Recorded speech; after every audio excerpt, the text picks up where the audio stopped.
Hey guys, welcome to Solo ReacTalk. Today I'm going to be heading back to Ross's Game Dungeon from Accursed Farm's YouTube channel. I've been requested by Lupus Macbeth to react to Ross's Game Dungeon Still Live, 1 of 2 and 2 of 2. Yes, made on the Accursed Farm's YouTube channel. Guys, if you want to check out my previous reactions to other Ross's Game Dungeon videos, remember the playlist card is going to be at the top here. Just click on it and be able to access them. If you want to check out the original videos as well as Accursed Farms, I almost said Ross's Game Dungeon, Accursed Farms YouTube channel, remember the links are in the description below. Yes. Okay, let's start. Still live. 3, 2, 1, go.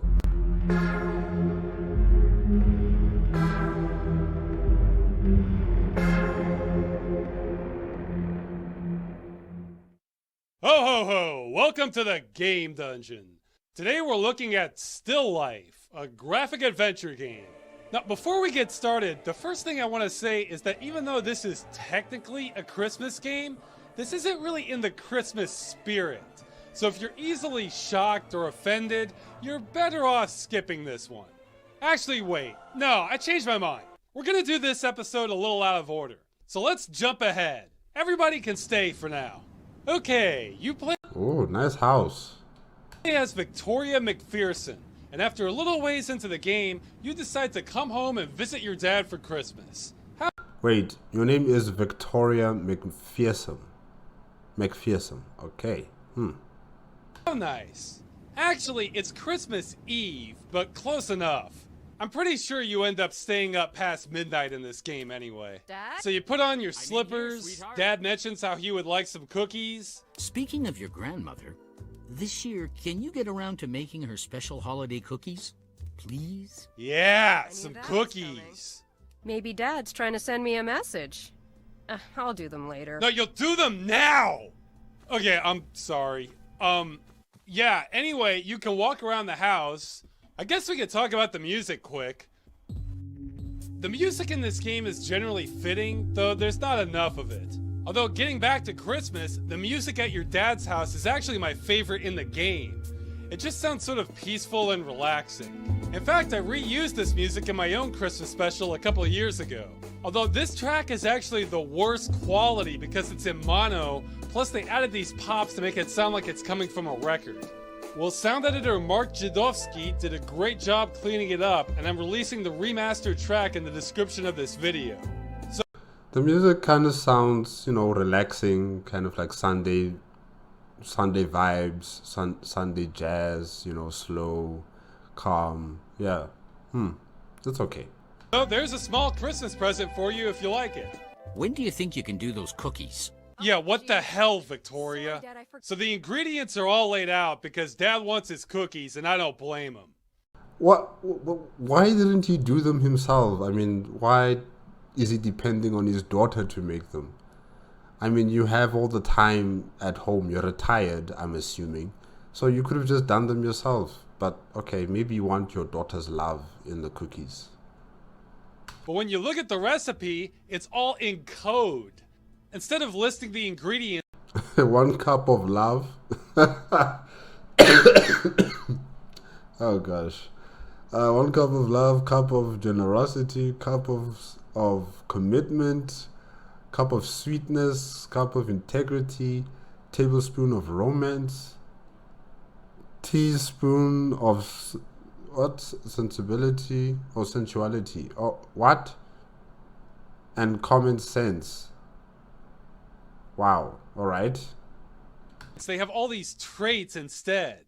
Cream together generosity, sweetness, and love to give your man a sweetheart. I can't say I'm fond of the tones of eroticism involved with this gingerbread man cookie recipe. I think these cookies were meant for, you know, the person you love romantically, you know, probably her grandmother was doing them for her grandfather and focused only for her grandfather and not for the son.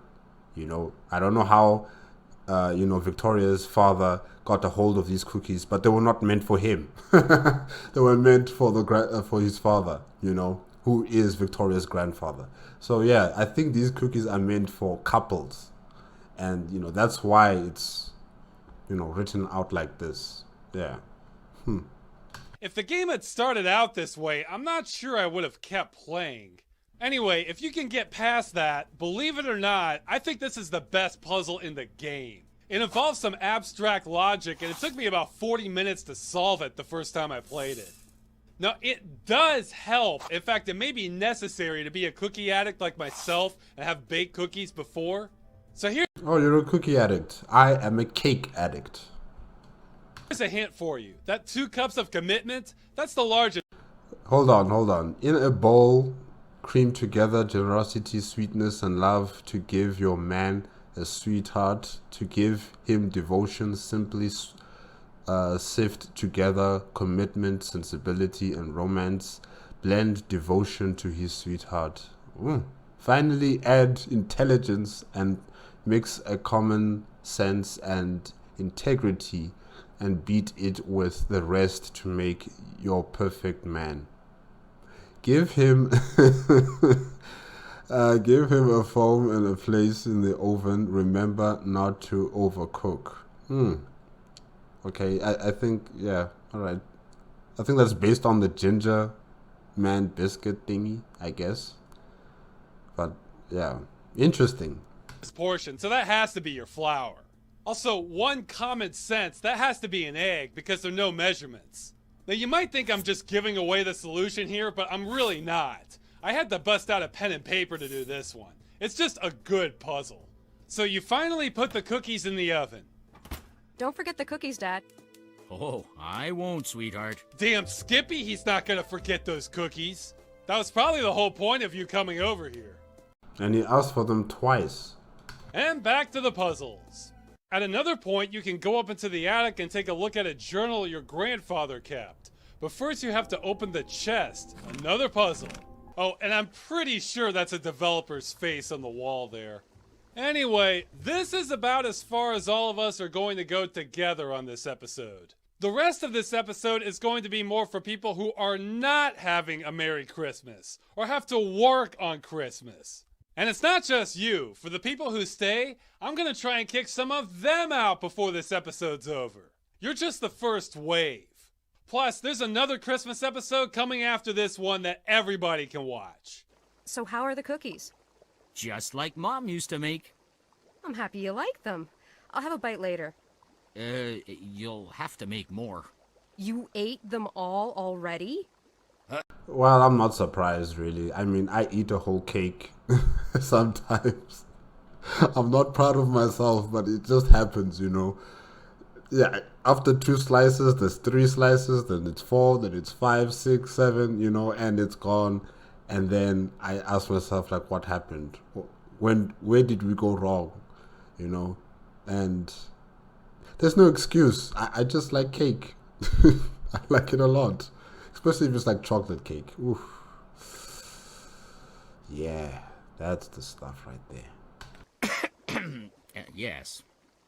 Jeez, Dad, you could have let me have at least one. Well, if you wanted more cookies, you should have baked a double batch. You snooze, you lose, Victoria. I ate all the cookies and now I'm fixing the jacuzzi. Where's my Dad of the Year award? Okay, that's it. So as far as you know, Still Life is a game about spending Christmas Eve with your dad and baking cookies. So if you're a sensitive or easily shocked person, you need to leave now. I'm not kidding. Go have fun caroling or something. I promise you will not be missing any Christmas carols. Bye! I'm here to stay. Bye!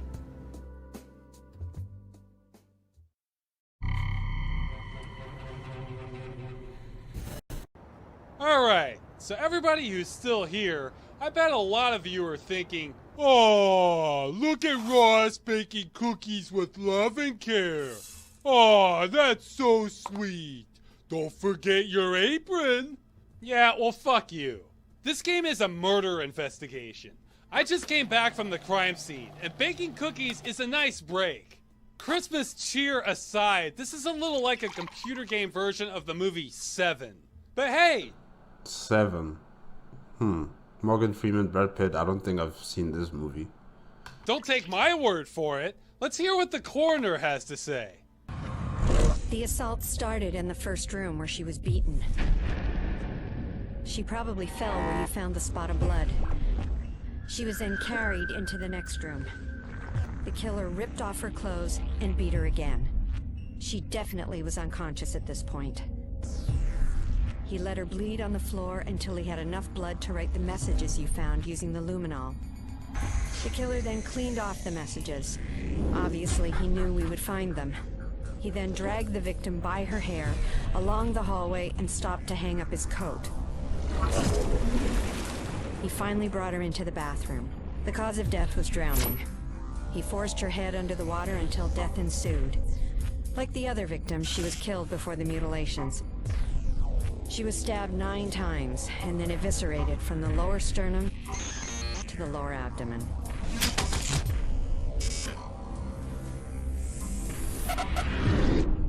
I kind of liked it when we were just baking cookies. Now we have to be dealing with a crime scene. Oh my gosh. Want some cookies? Oh, and did I mention this is victim number 5? Yeah, that's right. There have already been 4 other killings before you even start the game. You're playing catch up the entire time. And if you think these murders are just to set the backdrop for the game and it's all calm afterwards, no. I don't want to spoil too much, but we're going to have 6 more bodies before the end of this game. And I want to... 7 or maybe more. Oh my gosh. Man, this guy's been killing a lot of people. say 4 or 5 attempted murders? I lost count. Our killer is busy. Very busy. Oh.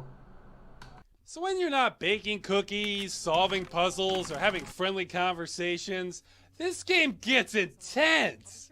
Wake up! It has a duality to it like no other game I can think of. We'll keep coming back to that. So let's see how the game actually starts off. And, you know, the duality is just so odd. I mean, at one moment you're baking cookies for your father, the next you're dealing with a crime scene, you're dealing with this serial killer killing people, like 7, maybe even more, you know, murdered people. Yikes. Victoria was at an art gallery with an artist who's sort of her boyfriend. I'm not sure anyone really knows. But then, whoops, it's murdering time. She's got to go take a look at the crime scene because they found another victim. This is the one you saw. Look how the boyfriend is like, hey, I mean, we just got here, now you're leaving. Poor guy, poor guy. Earlier. Then the game starts and the first thing you do is talk to the cop out front guarding the crime scene. Let's say hi to him.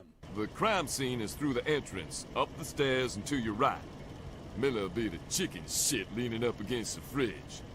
Okay, now I realize this wasn't a big budget game and lip syncing can be a lot of work, but come on, I have to point this out. Look at him! He talks like a human nutcracker. I need a tetanus shot just looking at this place. Yeah, maybe you should get a tetanus shot. What with your lockjaw and all. Yeah, I don't really see the issue with that, honestly. You know, I mean, it's an old game. So I'm not really going to bash it on that. Though it is a bit funny. Really, it is funny. Makes you wonder why they cut corners on him since he is literally the first person you talk to. 30 seconds into the game, this is what you see. Can you believe this fucking weather? I mean, shit, it was 60 yesterday. And can you believe all this goddamn snow, too? Look at this shit. Well, at least I mean, shit. Look at this shit. this guy's multi-dimensional. He can always go work as a weatherman if he decides he doesn't want to be a cop anymore. So we head inside and you bring everyone coffee because you're the hero.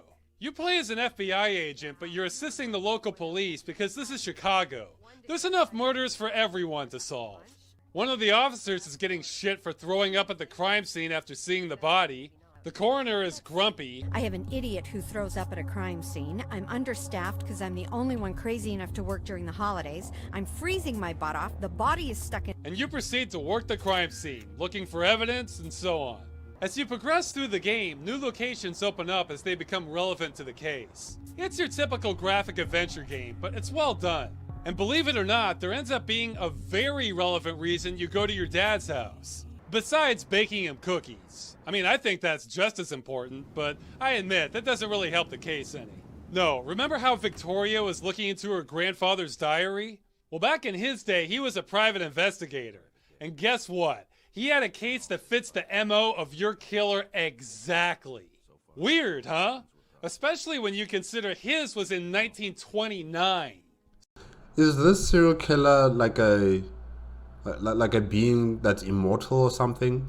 Like he's been killing so far back in time and now he's killing again in the present with Victoria? So when you open up that diary, surprise! Not only do you find out about his case, but you unlock a second game. That's right, this game bounces back and forth between the past and present trying to solve both these cases. Is the killer a time traveler? You'll have to play to find out. So your grandfather is Gus McPherson, who's doing a lot of the same things you're doing. He also worked as an artist, but that wasn't exactly paying the bills. But he's good as a private eye since he has weird visions. So that's why, you know, the family home looks like a mansion, you know. Maybe it was first the father's home before it became...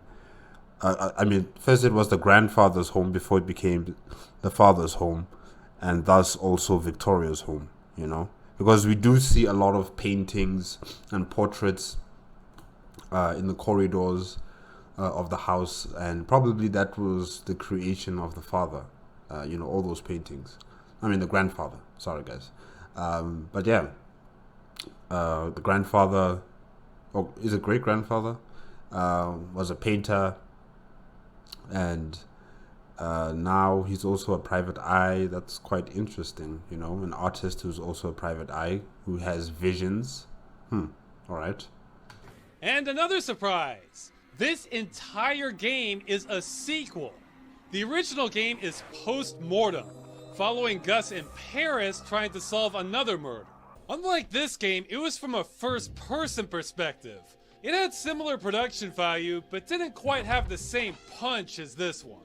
Still Life is definitely the better game. Now, I think we need to address the elephant in the room, and that's Gus's chin strip here. Now, this game takes place in Prague, and I'm not an expert on 1920s European fashion, if you can believe that, but this strikes me as suspicious. Now, if Gus was a jazz musician, I wouldn't think twice about it, but he's a detective solving a murder. But we must not forget, Ross, that he is an artiste. You know, he does artistry of painting and all that kind of type of stuff. And, you know, artists also are very eccentric type of people. So maybe that's why he has that, yeah, maybe. You'd think he'd want to look as straight-laced as possible. Maybe it's a tactic where the chin strip throws off suspects when questioning them. Yeah, that could also be something there, right there, yeah. While we're on the topic, I had an idea before for a character to have a chin strip, toothbrush mustache, and a mohawk. So it looks like somebody took a bike tire to their face. If you want to use this look for a henchman in a sci-fi movie or something, feel free. Back to the game, between these two cases, the gameplay for Still Life is first rate. I've mentioned before that my biggest complaint about graphic adventure games is having completely nonsensical puzzles. Well, I'm happy to say that Still Life is one of the best cases I've ever seen, and that almost every puzzle is either clear or makes sense. Almost all the puzzles in this game fall into one of two categories. Either common sense stuff, like spraying luminol on a wall and shining a UV light at it, or hardcore show-stopping puzzles designed to break you. I really enjoyed these. In fact, it's almost a sense of duty for me to solve these when I come across them. I'm not even sure why. I think maybe in the back of my head I'm imagining the scenario where I'm abducted by aliens and I'm tested to represent humanity for my ability to solve logic puzzles to determine if our species is worthy of preservation. Wow. Okay. So what, you will be our hero? You'll be the one to save us? Because you know how to play these type of puzzle games? Yeah, sure. Uh, they better not abduct me because I'll give up. I'll want to have some tips or suggestions on how to do it. So yeah, better you than me. Well, if that happens, I won't let us down because I'm amazed to report I beat this game using no hints. Now, if you haven't played many graphic adventure games, you may not understand how big a deal that is. I've only done this with one other graphic adventure game in my life. Almost every time I need at least 1 or 2 hints, sometimes a lot more. Now, I'm not counting newer adventure games like The Walking Dead, since those are so streamlined they're practically interactive movies. I mean ones where you really have to figure everything out. This game doesn't have puzzles where you need to fill a bucket with bubble gum and heat it up on the stove using the moss so you can throw it out the window to make a bridge. Yeah, I remember some games that Ross has been reviewing that needed something like that, something as convoluted as that. I remember. Oh gosh. I hate that crap, but it is possible to beat this game with no help at all, which just blew me away. I'm so not used to that in this genre. Now that's not to say this game is easy. It's not. These puzzles are excellent. In fact, I played this game not too long before I played Portal, and it actually made that a little disappointing to me because those puzzles were so much easier. The McPhersons would have no problem outsmarting GLaDOS. So the gameplay in this is solid. How's the story itself?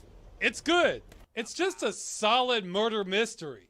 The dialogue and characters are interesting, though coming back to that duality theme again, some things are a little off about this game. On one hand, this game is as serious as it gets. A serial killer cutting open women with all the gory details and a complicated investigation means this is a game for adults, and it's very intense. But there are little things. Most of the character models are realistic, others look practically like cartoons. Yeah, look at this guy. The hands, the hands are so big. They're like, and it's like this. Oh gosh. Look at his hands. Exactly. It's very cartoonish and clownish in a way. Also, the music and voice acting out of this part practically felt like a kid's cartoon. If you close your eyes and listen to this, does this sound like a game where prostitutes are being murdered? Always does this with the new Okay, wait, hold on. Let me close my eyes. guys. So don't move, okay? What's going on? Hey guys, I just want to talk to the girl. He only likes raw meat.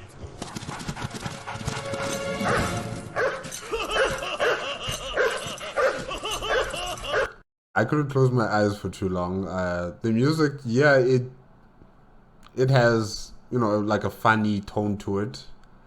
Definitely something that you would hear in cartoons. But I think it's okay. I do think it's okay. It doesn't have to be always moody, dark themed and serious toned music. You can have that funny moment here and there as well. Funny, uplifting moment music, Yeah, I think it's okay. I gotcha! Oh no, that silly killer's up to it again. Also, Victoria herself seems to be trying too hard to be sassy all the time. One part that stood out to me was when she's leaving the building, it's so decrepit the stairway collapses, but the cop manages to catch her. She's not pulled back to safety more than 1 second before making a sassy comment about how he was grabbing her breasts. Do you like them? Oh, sorry. I mean, Really? This guy saved your life and you're gonna talk about that now? Wow, lady. what the hell? She's totally calm, slightly annoyed, and being sarcastic, even though she almost broke a few bones. That's not believable at all. How about, wow, thank you for saving me from falling down 1 story into broken rubble. She's Yes. lucky he even caught her. I doubt he was putting much thought into what he was grabbing onto. I mean, maybe if the cop just stood there slack-jawed afterwards and started pumping them with his hands, her comment would make sense. But it just felt forced. Now, I would comment about how she's not exactly dressed like an FBI agent either, but I'll give her a free pass. Wait, FBI agents have a dress code? I thought, they were supposed to be blending in society. They have to be inconspicuous, they have to be just normal to the point where those who are criminals won't actually suspect that this is an FBI agent. I have to be careful with this person. So I think she's dressed fine. I mean, yeah, I don't know. Maybe there is a dress code for FBI agents. I don't know. Pass on that since she was called away from a social event. You can't be in proper FBI attire 24 hours a day. Also, I think Gus wins the award for the most effeminate running animation I've seen in a game. Now, I already mentioned the music, though one more thing I wanted to add was this theme you hear when you first enter Prague.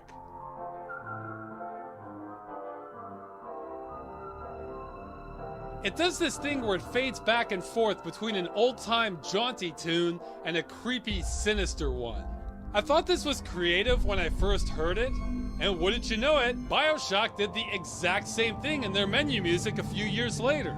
They took notes. It's probably an older technique than this game, but this is where I first noticed it. So there's not too much else to say on the game without revealing the story. I think Still Life is great and would put it in a top 10 list or so for the best graphic adventure games. It didn't blow my mind with the themes involved, but it's just a really competent game, which can be kind of rare in this genre. Oh, and speaking of the genre, let's not forget, this came out in 2005. You know, when adventure games were dead.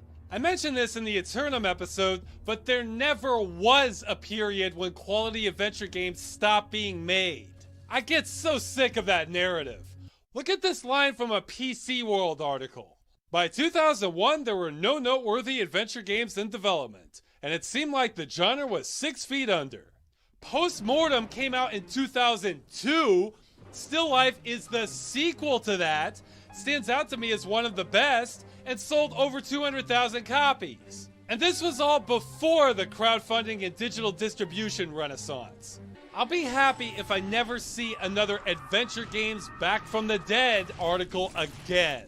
Anyone who writes one deserves a sack full of coal dumped in their bed from Santa. So with that said, it's time for the second wave of people to evacuate this video. I'm here to stay. If you are going to play this game, you should stop watching the episode here because I need to talk about the ending. It's a murder mystery. What, you want to know who the killer is Yes, please. before you even start playing? That's fun, right? Yeah, didn't think so. So get out of here and come back after you've beaten the game. No. So if you're still here, that means you've already beat the game, or else you're not gonna play this game.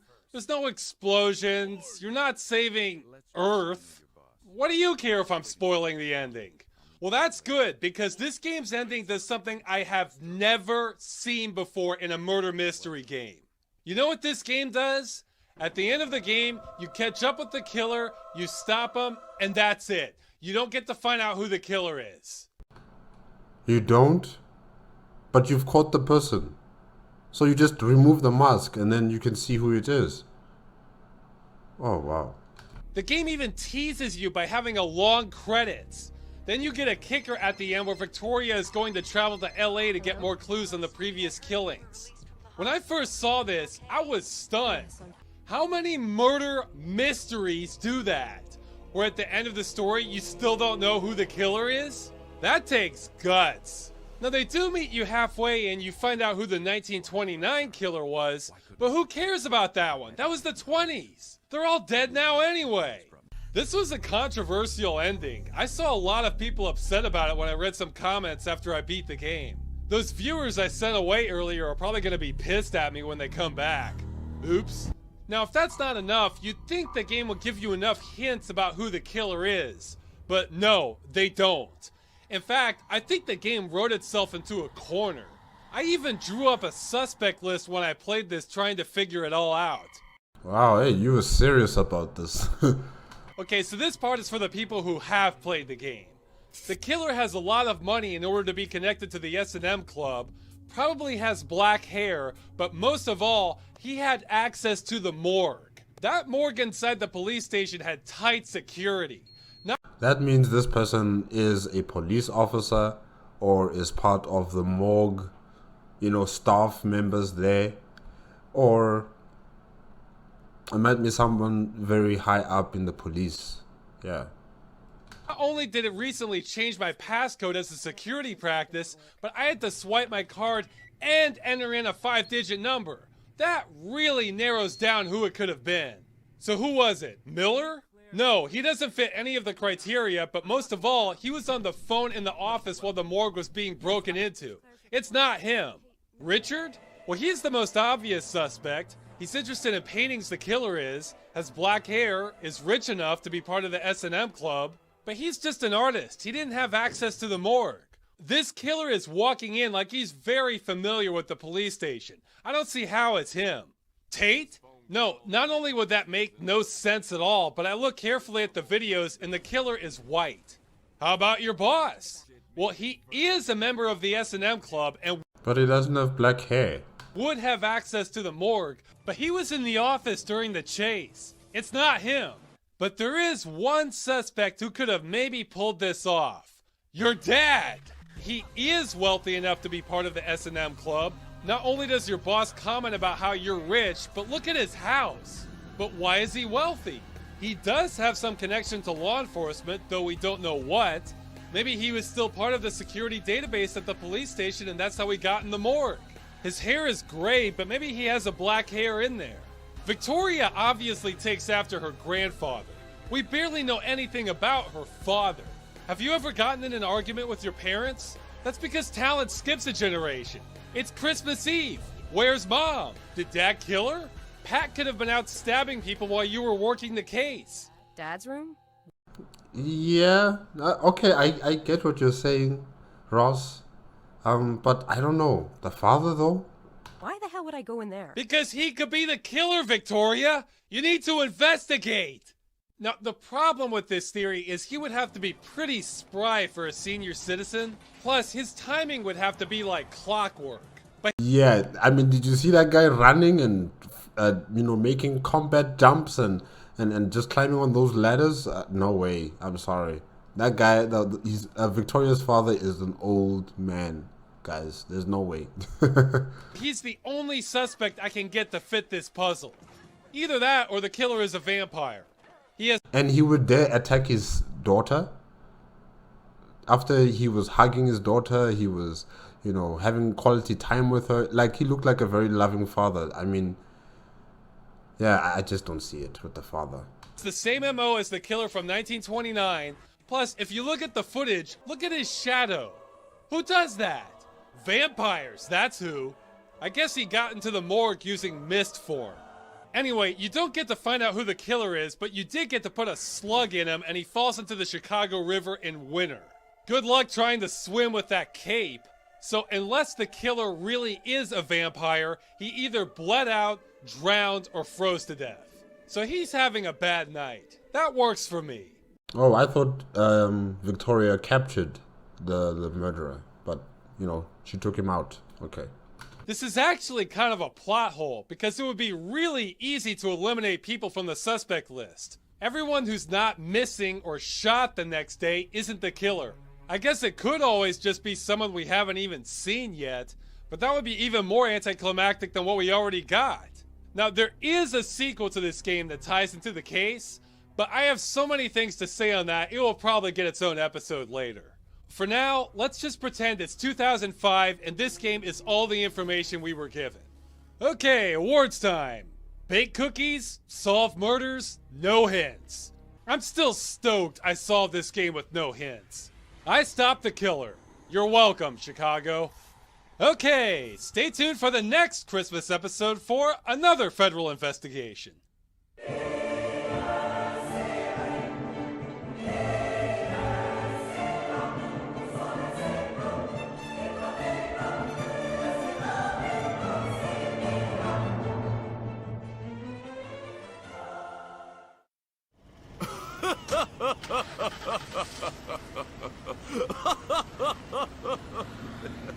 Okay, it's bad. No, Ross is right. This is bad. It's bad. It's really bad.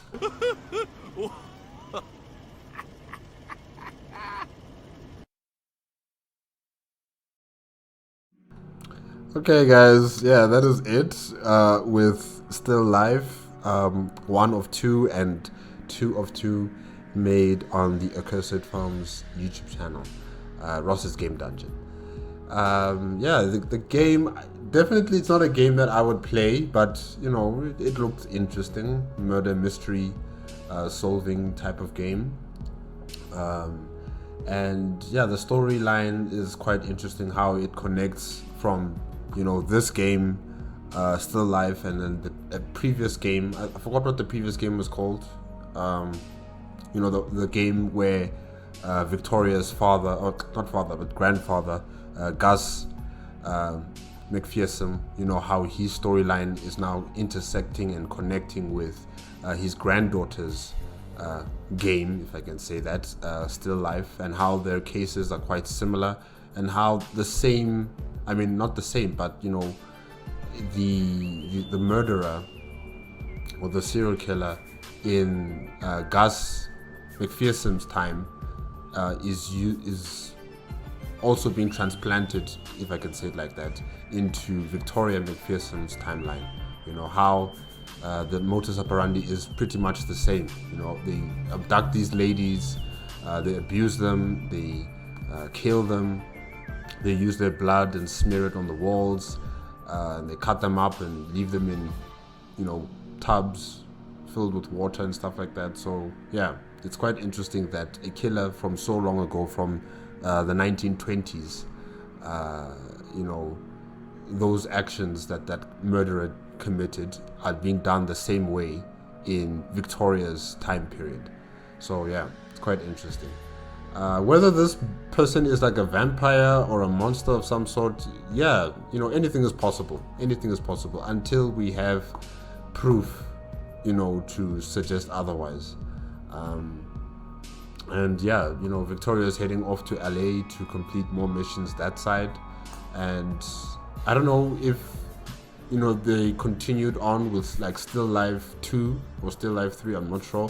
I'll have to just check it up on Ross's Game Dungeon if there's any, you know, continuation from Still Life. But yeah, it was interesting, you know, in terms of the grandfather and the granddaughter having to deal with a serial killer using these methods to send messages to the authorities, you know, writing on the wall, you know, picking a specific place where they commit the murder. And yeah, it's just interesting. It seems like this serial killer is just, he just wants attention. He wants attention. He wants the authorities to know of his existence. He wants people to know of his existence. He's not trying to hide the fact that, you know, he committed the murders, you know, because with some serial killers, they bury the bodies, you know, in the backfield somewhere, or they throw the bodies into like a river or a lake, and you know, they make sure it's tied to a rock so it sinks, or they cremate the bodies, or they dissolve the bodies in acid. But this guy doesn't do any of that. He just lets the bodies be as they are, you know, cut up, bloodied, and just leaves the crime scene waiting for the police, you know, to do their job on there, in the vicinity. So yeah, it's quite interesting. But yeah, guys, I guess that's it. That is it for today with Ross's Game Dungeon. Remember, if you want to check out the original video as well as Accursed Farms YouTube channel, the links are in the description below. Lupus Macbeth, thank you very much for requesting that I should react to this. It's quite entertaining.